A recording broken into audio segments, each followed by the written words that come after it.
So students, today we take up the paper on partition literature, and the text I'm going to start with you today is Manik Bandopadhyay's The Final Solution. Now this is your DSE A3 paper, and I had already shared the translated text with you quite a few days earlier. So I would assume that some of you have read the text, and like I always say, those of you who haven't read the text, go ahead and read it.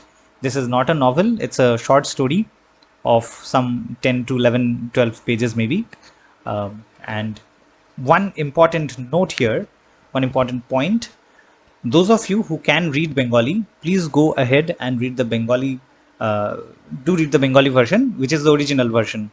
Now, the reason I say this is, while reading the translated version, I found that not only is the translation not very authentic, but in many cases the idiom is poor, and really a lot has lost in translation.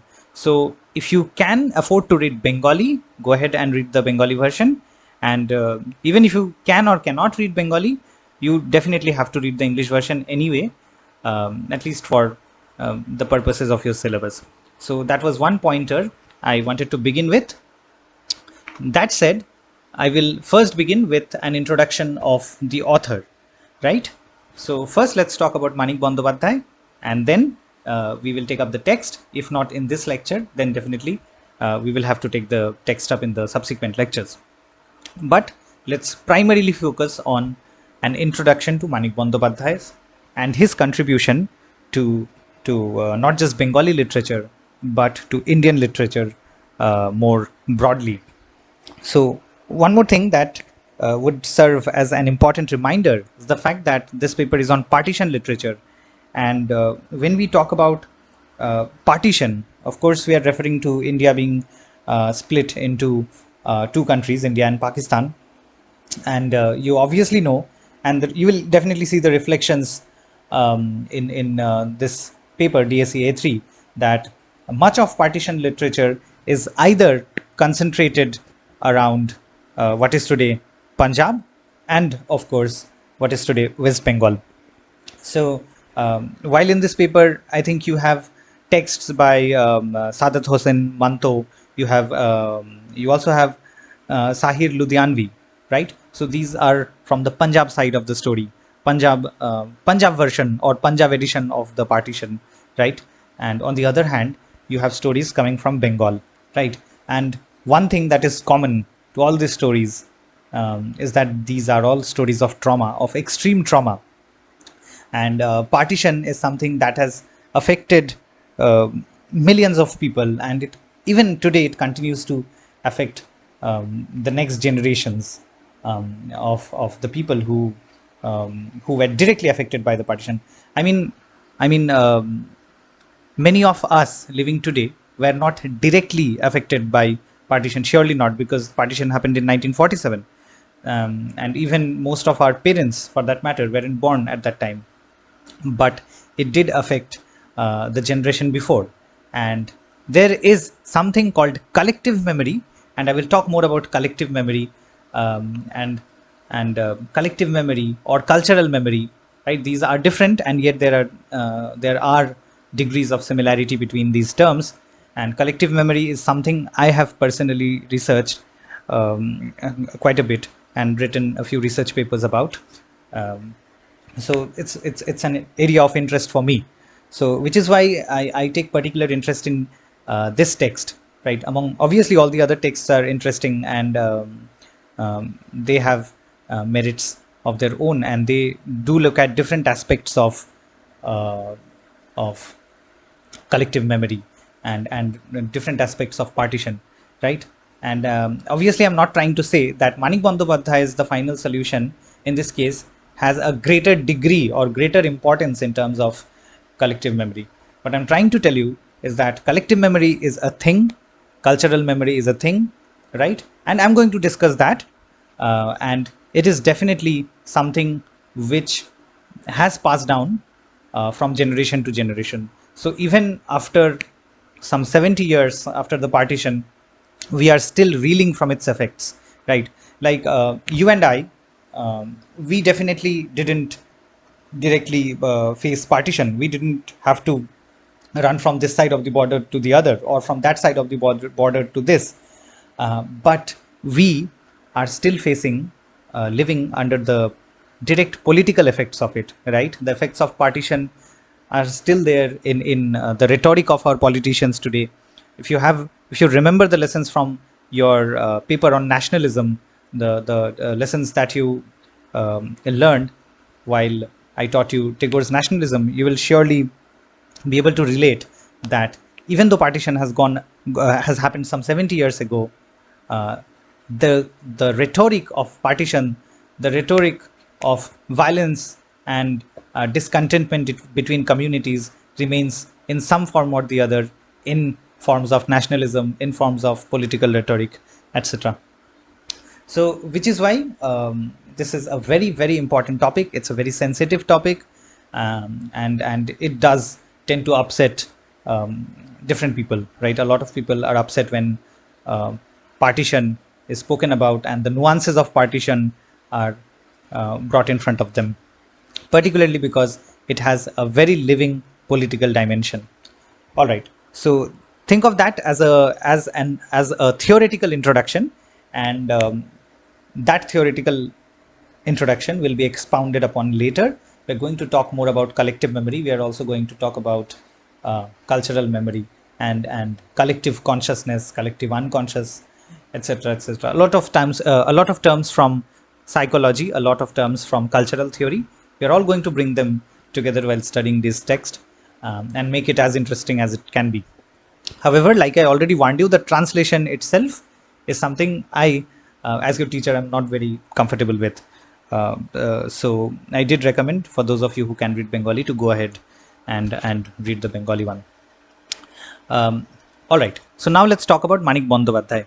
So Manik Bandopadhyay is, as the name definitely gives away, a Bengali writer, and he passed away sometime in the 1950s, 1956, I think, to be precise. But do check on the dates if you are interested in knowing. So the important thing about Manik Bandopadhyay is that his lifespan, his life's duration was amidst much of the turmoil that India as a country, or as a subcontinent experienced, right? So he was born in the first decade of the 20th century, and he lived through the harrowing experiences of partition, and he passed away sometime in 1950s, in the 50s, right? So he, much of the violence, much of the political rhetoric, much of the rioting, etc., etc., he saw firsthand, right? And I'm going to talk about his features as an author, but before that, let me just give you a glimpse of what is his contribution to Indian literature, right? And perhaps more specifically to Bengali literature. But of course, when you are reading a Bengali author in your English literature course, obviously he is not limited. We do not restrict Manik Bandopadhyay or other authors. We do not relegate them as just Bengali literature, right? We have brought them out from the narrow definition of Bengali literature, and we have placed them under a broader spectrum of Indian literature or Indian writing. So keep that in mind. And this will be particularly interesting if during your higher studies, your research area or your area of specialization is Indian literature. So Manik Bandopadhyay's oeuvre, or his entire omnibus, comprises of some 36 novels and close to 250 short stories, if I'm not wrong.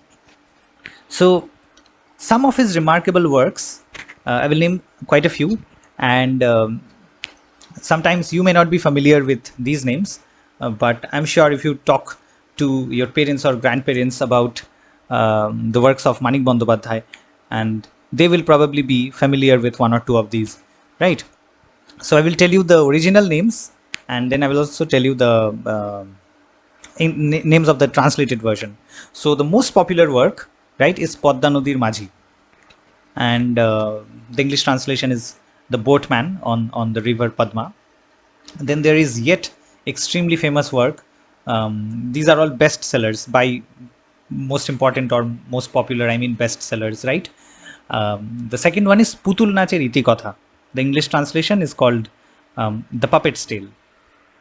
A third very important text, third very important novel to be more specific, is Shohortoli, right, which deals with suburban or suburbs, and the translation is suburbia, very simply put, suburbia. And one more important text that I want to refer to is called Chotushkon, the quadrilateral in English. And there are numerous movies made on these novels, right? Lots and lots of Bengali movies made by some of the best film directors that India has ever had, right? So that is there.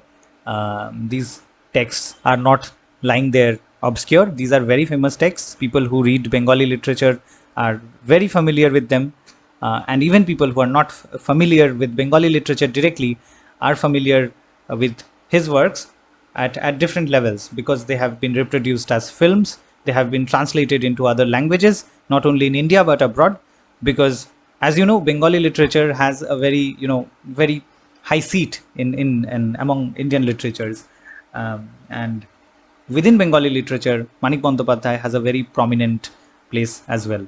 So all of these things combined, in addition to the fact that during the 60s, 70s, and 80s, Bengal had some of the best film directors. That together with that, Manik Bandopadhyay does really have a really significant and prominent seat in the list of Indian authors, not just in Bengali but in all Indian languages. All right. So Manik Bandopadhyay's works, his novels as well as his short stories, were published in many prominent journals and literary magazines of his lifetime, right?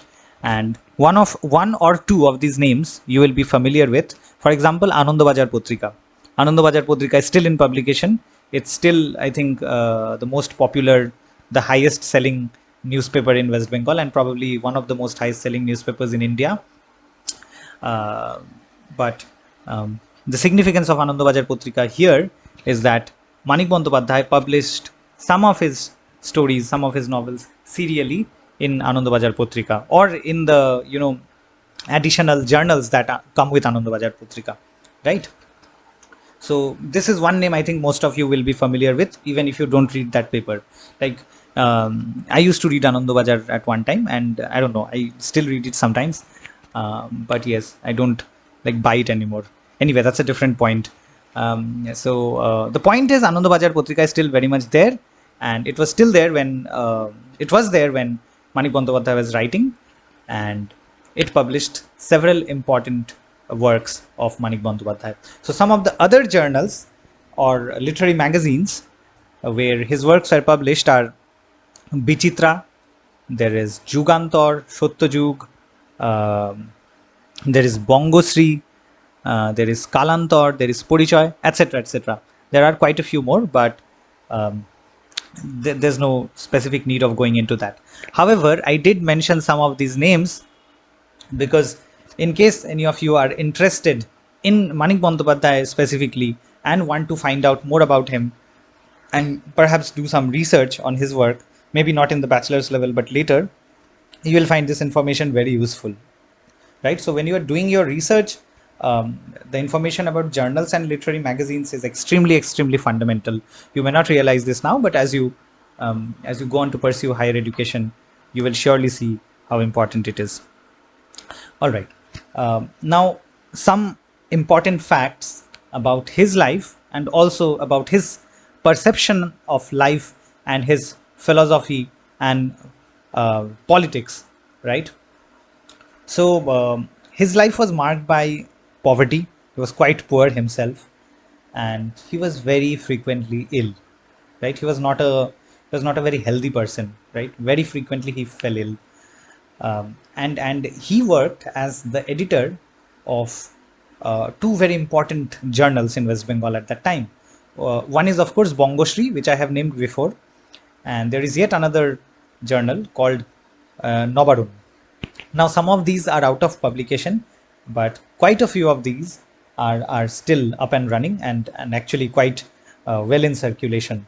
Of course, Anandabhajar is the best and most prominent example. So, what is special about Manik Bandopadhyay, right? And what sets him apart from mainstream or other Indian authors or other Bengali authors?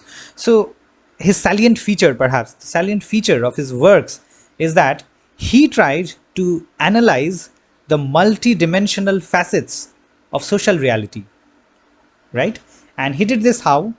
He dwelt upon man's socio-psychological orientation, right? So he was very interested in psychology and psychoanalysis and consciousness. So, like I began in the at the start of this lecture by talking about collective conscious, collective memory, and I'm definitely going to talk more about those terms and those ideas and how they are significant here. In addition to those terms, also keep in mind what I just said. That is, Manik Bandopadhyay was extremely interested and aware of the socio-psychological dimensions and orientations of human beings.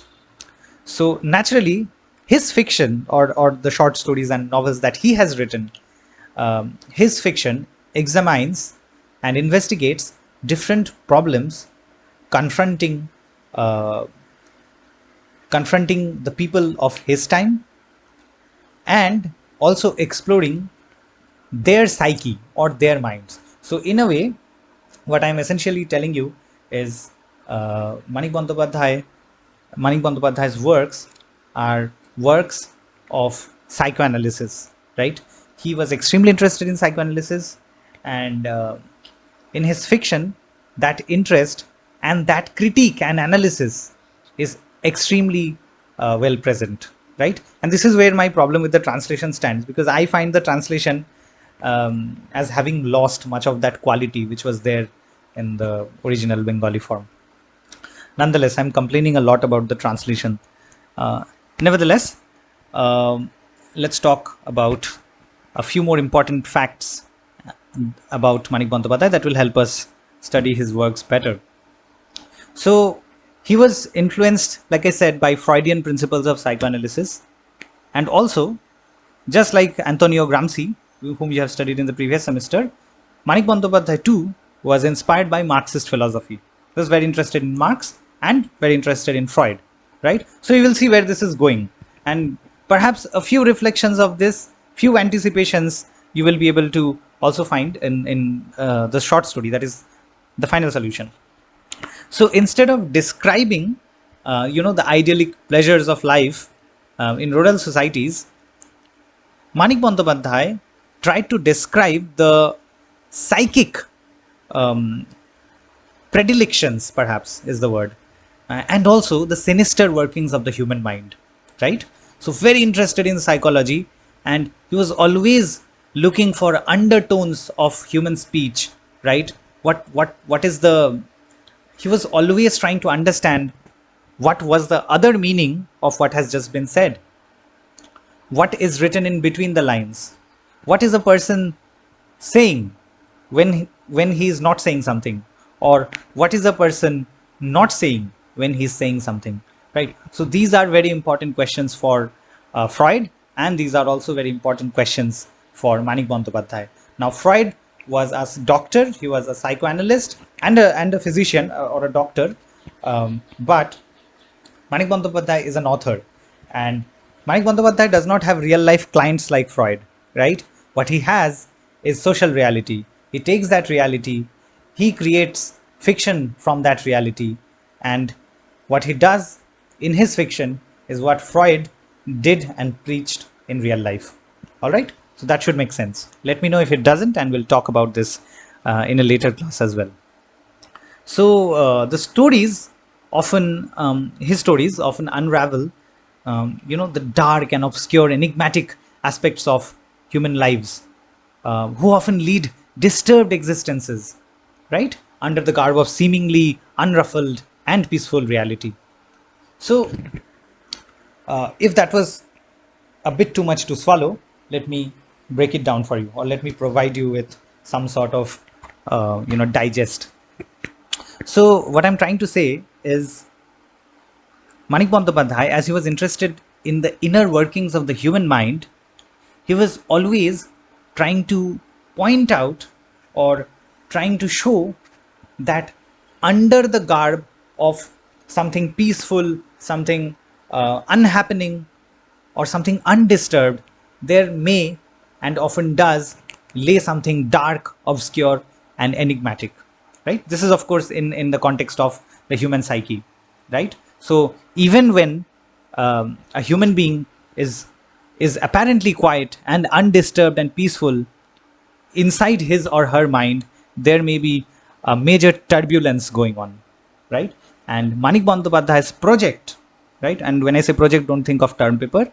Manik Bandyopadhyay's project as an author has always been to find out what lay beneath this peaceful reality. This apparent peaceful reality is just a facade, a veil, and Manik Bandyopadhyay always wanted to explore what lay behind or beyond that veil or curtain. So he distinguished himself as a great novelist, novelist in the tradition of figures such as Bankim Chandra, Rabindranath, Sharat Chandra. These are like the top three, perhaps, right? And his fiction was about ordinary men and women. Manik Bandyopadhyay never writes about kings. Manik Bandyopadhyay does not write about the fate of a country. He does not write about. He does not write epics. You know what I mean? He's not writing about gods and kings and ministers. He's writing about ordinary men and women, right? He's writing about a woman who has come across from the other side of the border and now is living on a railway station. There is another story where he writes about a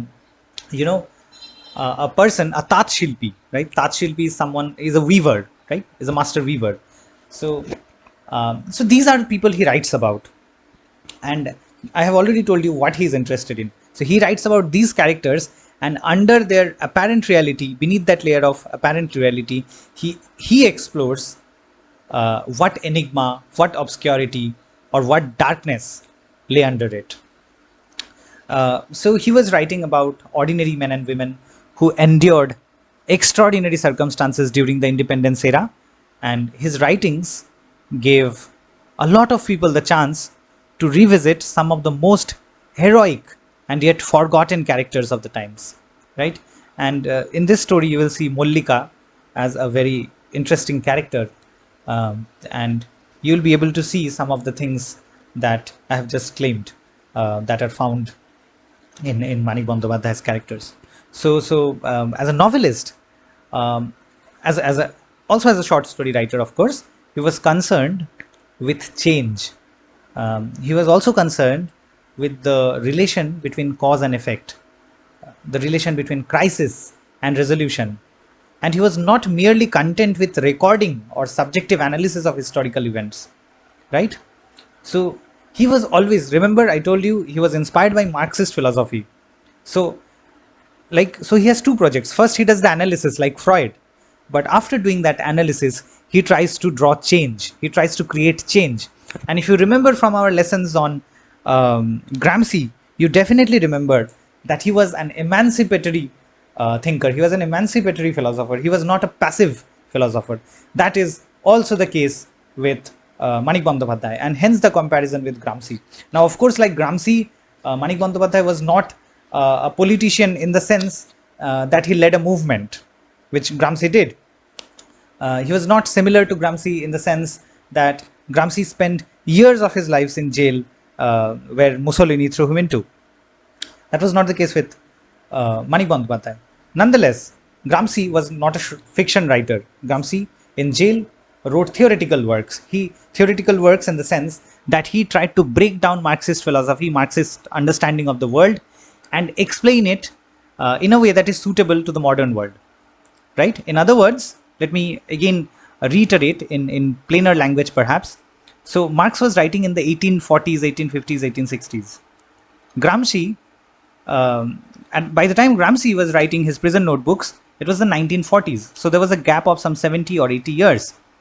Now, obviously, in 70 or 80 years, politics had changed, the boundaries of nations had changed, people had changed, culture had changed, right? So, what Gramsci was trying to do was he was trying to update what Marx had done. Similarly, while Manik Bandyopadhyay does not work on the philosophy itself, he builds up on Marx's philosophy, applies it to the world he lives in, and tries to drive change. He tries to bring change. All right. So, change is a very important aspect in Marxist philosophy, as you already know, because Marxist thinking, as far as the authors that you have already read, Gramsci, here Manik Bandyopadhyay, and of course Marx himself with Engels and some other, there are tons of, dozens of Marxist philosophers I could name, but that won't be very significant at this moment. The point I'm trying to make is, just like Gramsci, Manik Bandyopadhyay is not a passive or traditional intellectual or traditional author. He is very much emancipatory. If you remember that quote from Marx with which I had begun the class on Gramsci, philosophers of the world have only interpreted the world until now. I'm not quoting, I'm paraphrasing. The challenge is to change it, right? So this is what Manik Bandyopadhyay is attempting. But first of all, he is a Freudian psychoanalyst of sorts in fiction, and then using that psychoanalysis, he drives change, right? So this is our introduction. This is my introduction for you, and in the next class and from the next lectures, of course, we are going to take up the text itself. Now, if you have any questions, as always, you can ask me, but I'm not sure how many of you actually listen to these lectures. So yes, if you have questions, let me know.